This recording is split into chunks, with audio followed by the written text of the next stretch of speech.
again. I apologize for how red I am. This is absurd. Oh, Lord. Okay. I'm going to be doing a podcast with Eric Abenante tonight. We're going to touch base on September 23rd and a couple other things. So, when they accuse me, and they will, of anti-Semitism, even though I was brought up Jewish, this is the video they're going to point to, and they're going to clip it, and they're going to edit it. I get it. Somebody sent me a video of Brother Nathaniel. I don't know if you guys are familiar with who he is. He looks like Rasputin, Jewish, with a cross. He was a Kabbalistic Jew who left it for Christianity.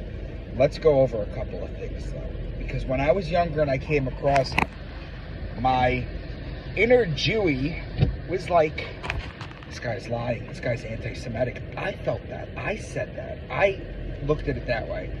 And then when I saw him now, I was like, a lot of the stuff he says is actually very correct. However, he comes from a place of hate, which is the wrong thing. And even worse than that, he was a Jew who became a Christian who now dislikes Jews. We'll get to that in a minute, too. What does he talk about?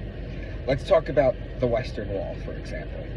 He correctly identifies that it isn't the remnants or the wall that the Jews prayed to and slip notes in.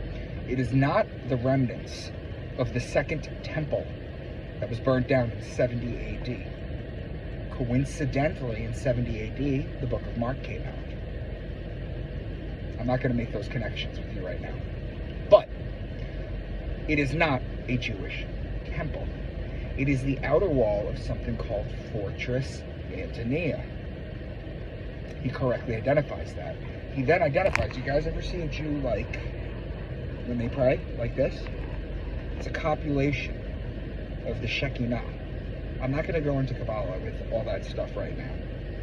But it's spirit copulating. He correctly identifies that too.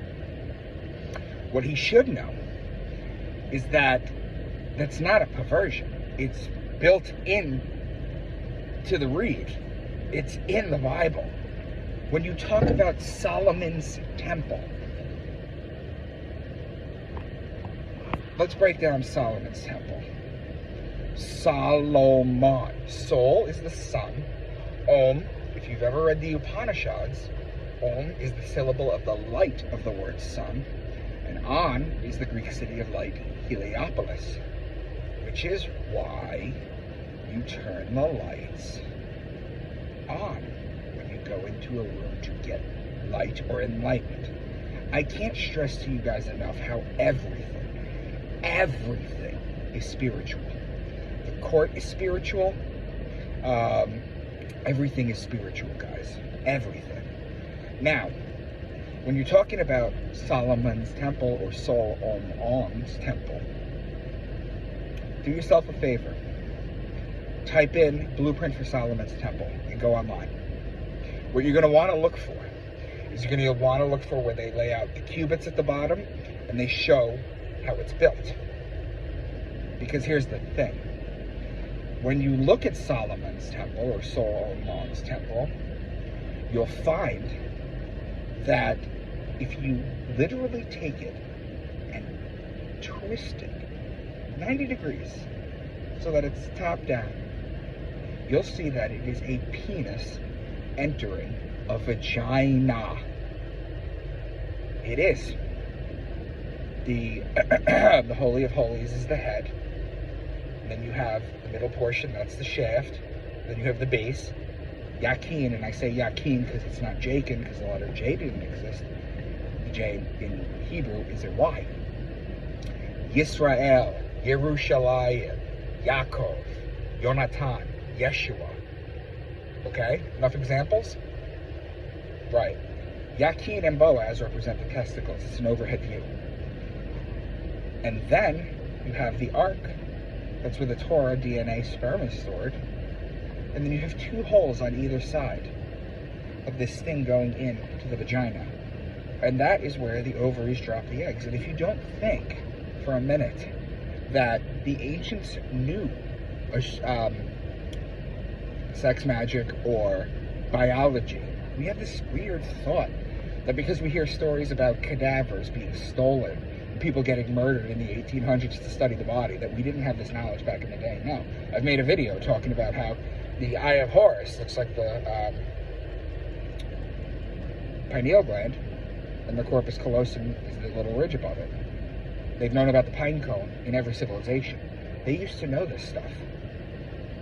So the thing about Brother Nathaniel, though, a lot of Christians do not like Jews for this particular reason, and it is Revelation 2:9 and Revelation 3:9. This is where Jesus calls the Jews the synagogue of Satan, and they read it literally and believe the Jews are evil. Here's the catch, though. This is the caveat. The Bible is astrotheology. Jesus was talking astrotheological. Satan is Saturn.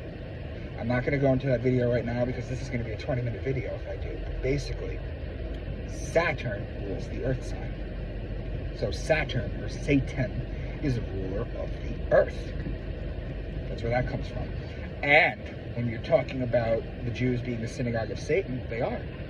Satan is Saturn. They're the synagogue of Saturn. You have the tefillin, the black box on their head, the black cube, because Saturn is the black cube. Why? Because at the very top of Saturn, there's a hexagram. The black cube goes in the middle.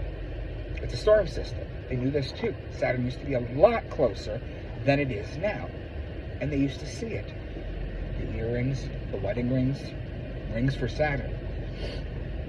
So when Brother Nathaniel comes at people, he is, remember how I talked to you guys about 99% truth, 1% poison?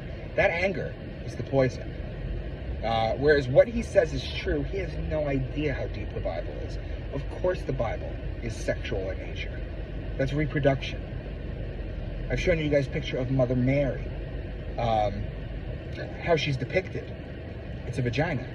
In fact, most of you guys who aren't following me on social media, I posted a picture of 4 examples, 4 cartoon examples, or 4 illustrations of Mother Mary with the cloak looking exactly like a vagina, saying that Mother Mary looked like a vagina. And you know what Facebook did? They flagged it as a vagina and banned me from Facebook groups for a month because they said I posted porn. I posted Mother Mary. I just like to keep you guys informed and let you guys know everything. So if you guys know of Brother Nathaniel, be very careful with him. A lot of the stuff he says is true, but he is a very bitter and angry person, and that's not the key.